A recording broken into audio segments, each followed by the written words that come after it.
Hey, AussieDoodle fans. I am here with LaDonna in Searcy, Arkansas. And you guys have seen LaDonna's puppies before. She's had one litter so far. And since LaDonna's litter, we've had a parvo scare.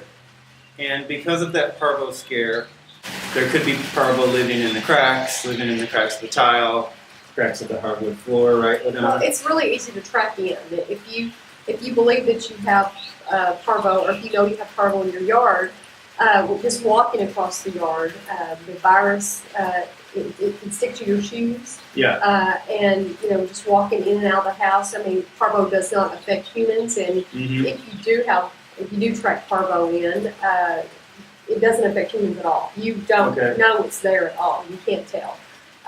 So with that being said, you can't really have puppies that are not vaccinated inside the house. Okay. So we have to get the puppies a couple rounds of vaccinations for parvo before we can bring them in our house. Yes, that's correct. Okay, so just a little history. You got 2 poodle puppies roughly a year ago. Yes, it was last fall. Okay, and after you got those puppies, it was just a few days later, and you started seeing parvo symptoms, right? It was actually the night that I brought them home. Really? The night that I brought them home. And we thought maybe it was just traveler stress because we drove about 5 hours one way to get them. Right. And so the next morning I took them to my vet to get them checked out, and they actually both had parvo. Okay. So, yes. Yeah. It was very heartbreaking. Right.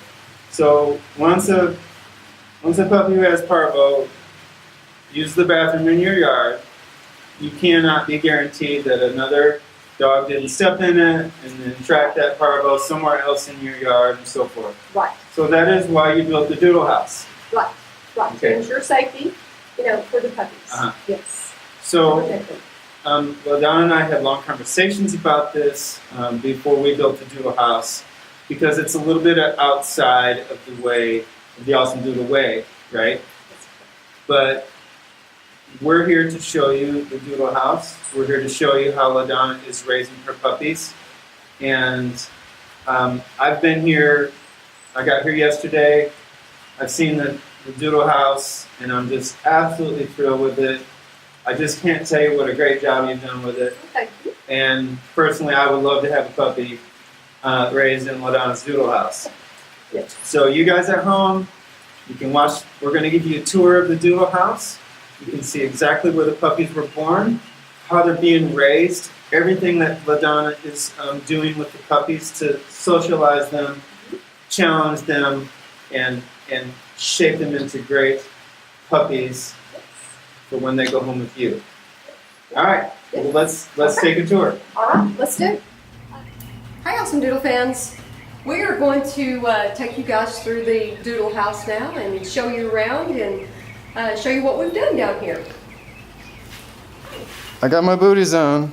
Yes, we ask everyone who... I'm ready to go. Yes, we ask everyone who comes in to wear shoe booties. Yep. Just for the safety of the puppies. And so we have our basket here with our shoe booties, and we also have concrete poured out front here because I have a spray that I use. It's called Vercon, and it kills the parvo virus. So I spray about 3 times a week just to keep things nice and clean and disinfected. Okay. So when you come in, you're coming into just a normal front door. Yep. It's not like a dog pen door or anything. It's like a door to a house. We bought this little building and we finished it out like you would the inside of a room in your house. It has paneling, trim around the bottom of the floor. We have a really nice grade of linoleum in here. We have windows. I love it. Curtains. And what's this right here? This is my rocking chair. So this is where I sit and rock the puppies, and they love it. Yeah. So and we also have we have a television down here to help socialize. We have it turned down right now. And what kind of things do you play on the television? Well, I mean, there's just all kinds of things that can be on TV. You know, there's all kinds of noises. There's Right. always people talking, laughing. There's bird noises. There's vehicles. You know, there's shooting. As far as, you know, it shows that, you know, where they're shooting or whatever. There's all kinds of noises that they hear that socialize them.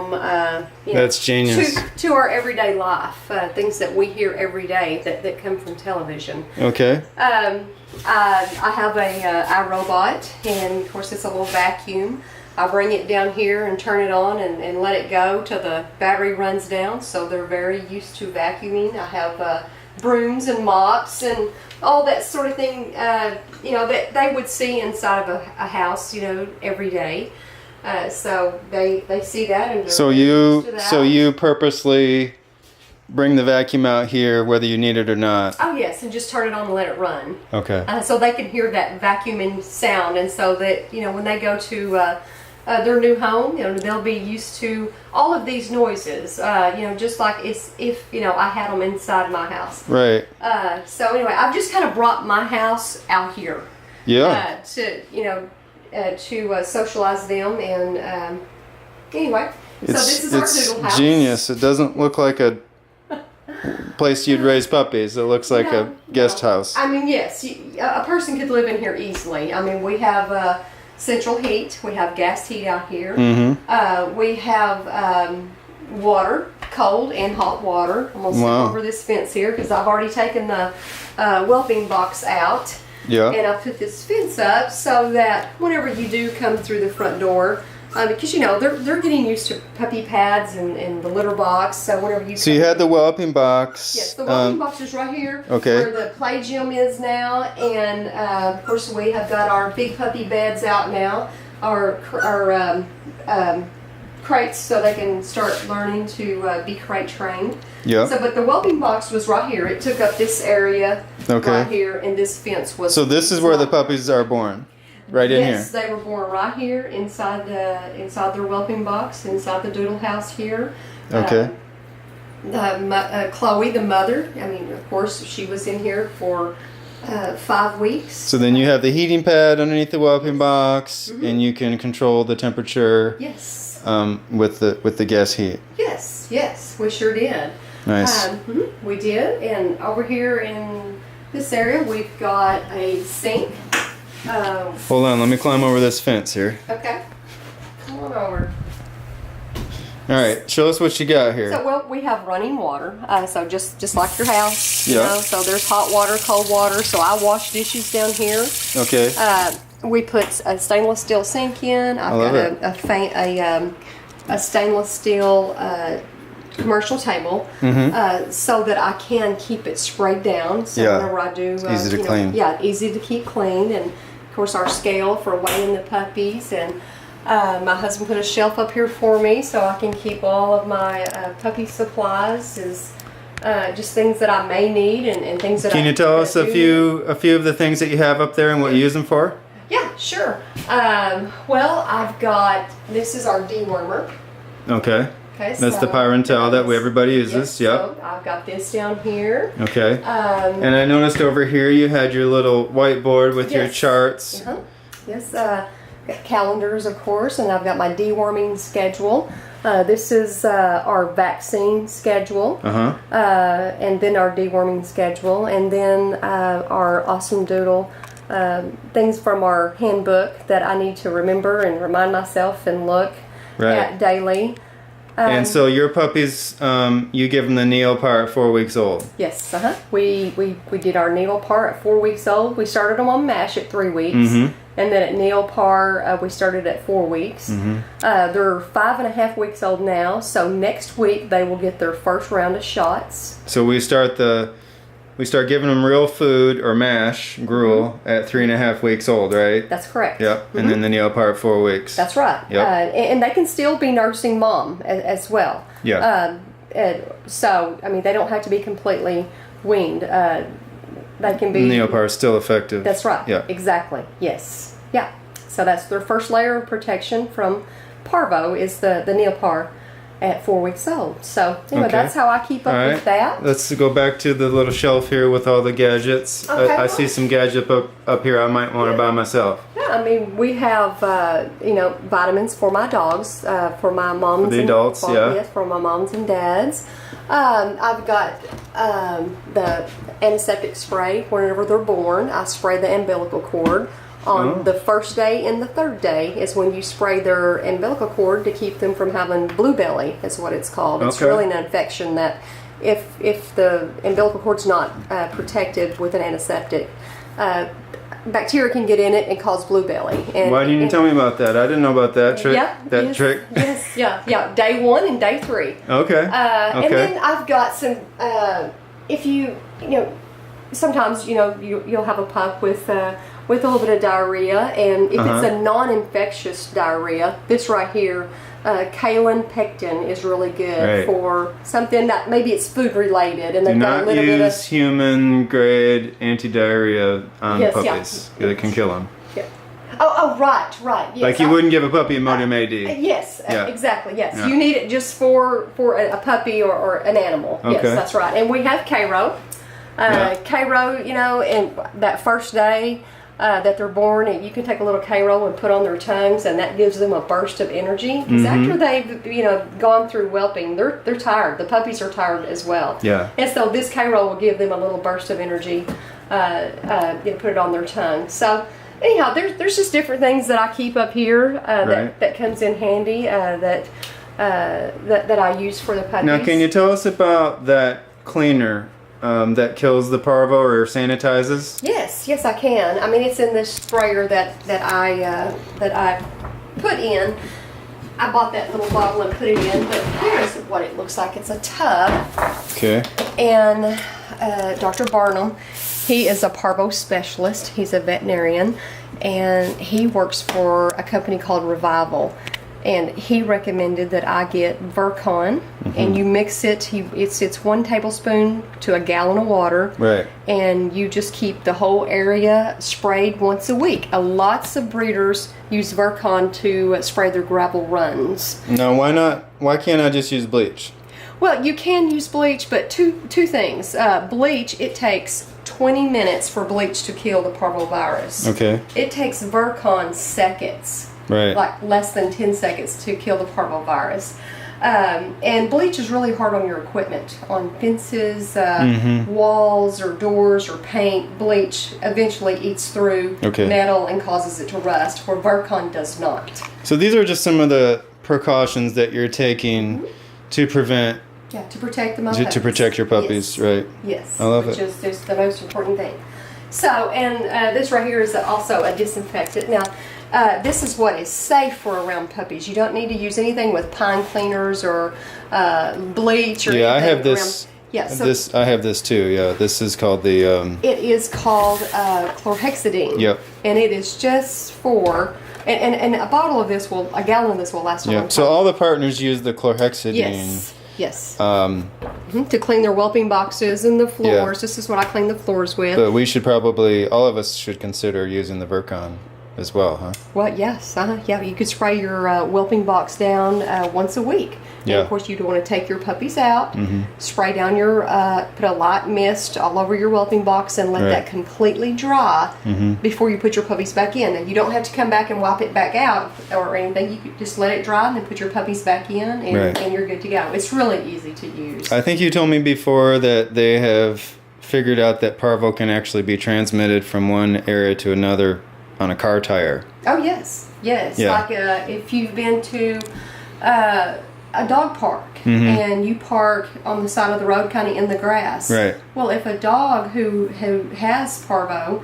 has, used the bathroom there and you run over it with your car tire, you can actually transfer parvo back to your yard. Right. When you, pull back up in your driveway. Because, parvo is a very tough virus. I mean, you can't freeze it out. Yeah. It takes years for it to die after you get it in the ground. So it goes to say that I could step in parvo at the pet shop. Yes, a pet store. Or taking my dogs for a walk in a strange area and bring it home to my puppies. That's right. Yeah. I mean, it's very easy to transmit. Yes. Okay. Yes, it is. And you've got all your supplements up here. Yes. Your calcium from when mom has her puppies.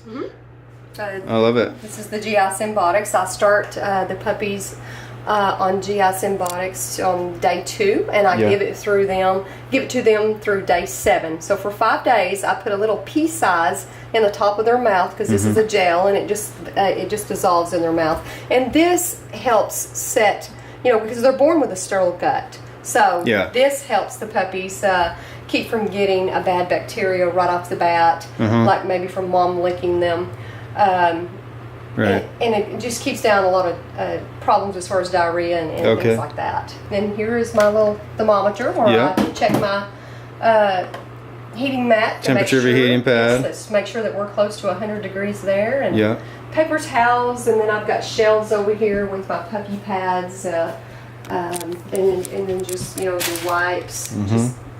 So tell us about, now all the AussieDoodle partners are starting to use the litter boxes here in 2018.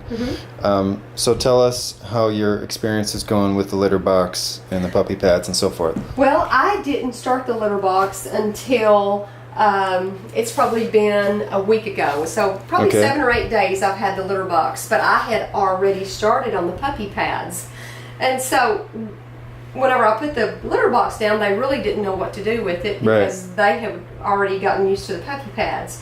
So I left the puppy pads out and the litter box. And so what I am finding is that they come to the puppy pads to pee, and they'll go to the litter box to poop as well. So, but my next litter, I would just start out with the litter box and then let them get used to doing both in the litter box. But yeah, the litter box is easy. I like it. I will continue to use it. Sure will.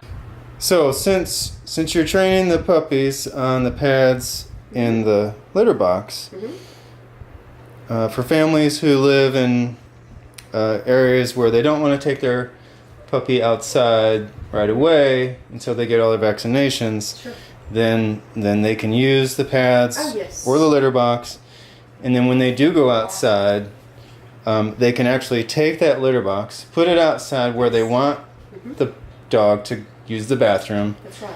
And in theory, you can kind of coax your dog to use the litter box. Yeah. Yes. And then eventually take the tray away, and then eventually take the pellets away. Yeah. Yes. Yeah. And you can actually take some of the pellets, I read, and sprinkle them out in the area of the yard that you want them to go to the bathroom, and they will smell the pellets, because they're used to that. They're used to that smell, and then they'll go to that smell, and that's where they'll make their bathroom. So it'll be an easy transition, I think. So at 5.5 weeks old, what percentage of the time do you think they're hitting the litter box or the puppy pads? Oh, I would say 85% of the time. Wow. Yes.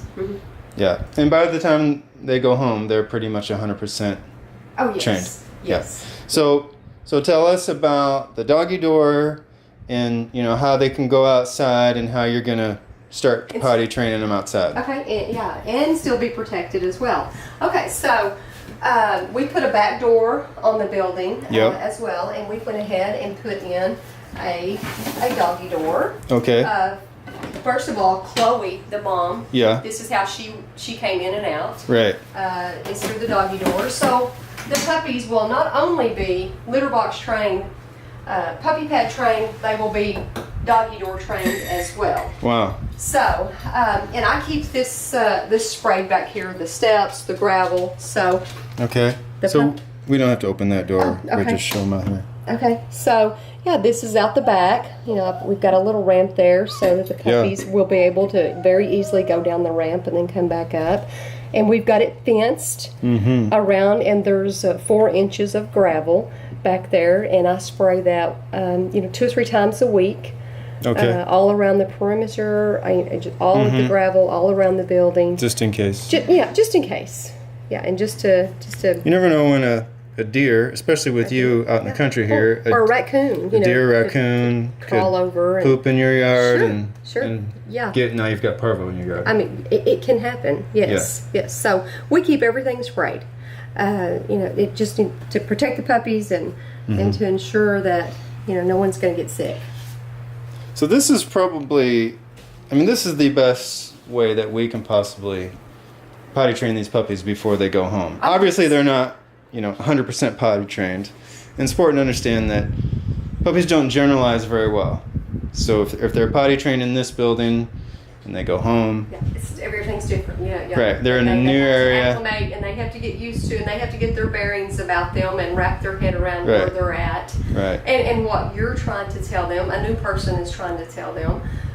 But with these things, in place for so long before they do go home, they very quickly pick up on. They're great foundation. Yes, a great we are laying a great foundation for potty training. Yeah, so they'll pick it up pretty quickly. All right, and you've got 2 crates in here. And earlier I saw a couple puppies sleeping in the big crate. Yes, they're already sleeping in their crates. Yes. You've got the little jungle gym for them. Keeps the toys up off the floor. It does. Yeah, but we still have toys that we do put on the floor for them because they like to run across the room and play chase. One puppy will have the ball and the other 4 puppies are chasing that one with the ball. It's good exercise. But yes, they love the jungle gym. Well, that's LaDonna's Doodle House. And here's a few of LaDonna's awesome doodles. Yeah, this is Branch, and this is Basha, and this is Dwight. Oh my gosh, 5.5 weeks old, right? Yes, they're 5.5 weeks old, doing great. Couple more weeks and they'll be true certified awesome doodles. That's right. It's going by fast. They're so sweet. Well, LaDonna, thanks for giving us the tour of the Doodle House. You're welcome. Absolutely love it. You're taking all the proper precautions and all the socializing that you're doing out here, dropping pots and pans. Oh yeah. Running the vacuum cleaner, everything. These puppies are going to be very well rounded, very well adjusted. Yeah, they are. They're doing great. All the socialized training that we've done so far, they've responded very well. Yeah. They are. They're just doing awesome. All right. Well, if I don't take all these puppies home to Kentucky with me, they'll be getting some new families here soon. No, we have to stay home with Mom. Yeah. Till we get a new mom. All right, Awesome Doodle fans. Over and out. Bye.